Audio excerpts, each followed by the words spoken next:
Sekjen PDIP Hasto Kristianto tersangka kasus apa? Komisi Pemberantasan Korupsi, KPK, menetapkan Sekretaris Jenderal PDI Perjuangan, Sekjen PDIP, Hasto Kristianto sebagai tersangka dalam 2 kasus terkait ex-kader PDIP, Harun Masiku. Sejak diusut pada tahun 2019, kasus ini sudah menyita publik. Pasalnya, Harun Masiku yang telah ditetapkan sebagai buronan sejak 2020, hingga kini tak kunjung berhasil ditangkap oleh KPK. Berikut penjelasan kasus yang menjerat Hasto Kristianto. 1.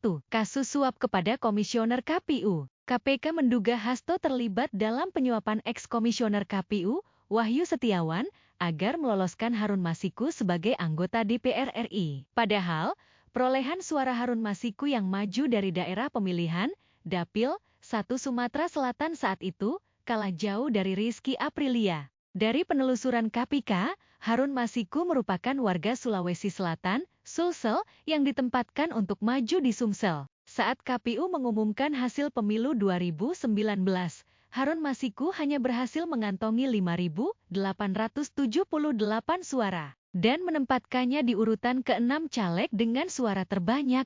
2. Kasus perintangan penyidikan. Selain menyuap, Hasto juga diduga melakukan perbuatan-perbuatan yang menghalangi jalannya penegakan hukum, termasuk membuat Harun Masiku lolos dari operasi tangkap tangan, OTT, pada Januari 2020.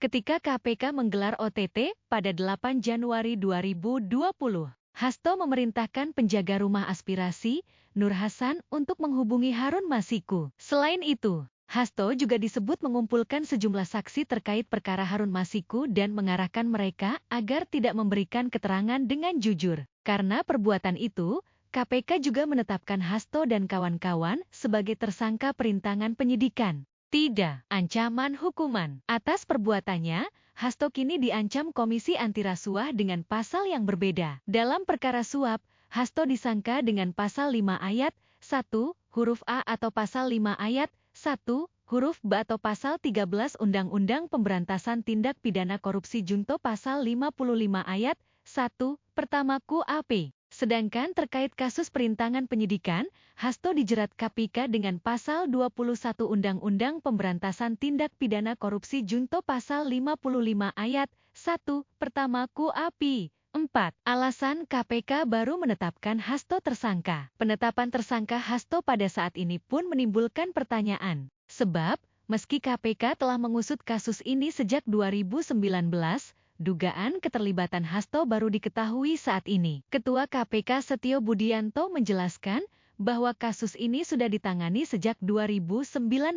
Namun demikian, baru saat ini muncul kembali karena kecukupan alat bukti yang telah dikumpulkan. Jadi, kalau rekan-rekan melihat, kasus ini kan sudah dari 2019 sudah ditangani, tapi kemudian baru muncul lagi sekarang ini. Karena kecukupan alat buktinya, kata Setio. Setio menambahkan, KPK berkomitmen untuk menyelesaikan kasus Harun Masiku. Namun demikian, Harun yang merupakan ex-kader PDIP melarikan diri dan masuk dalam daftar pencarian orang, DPO.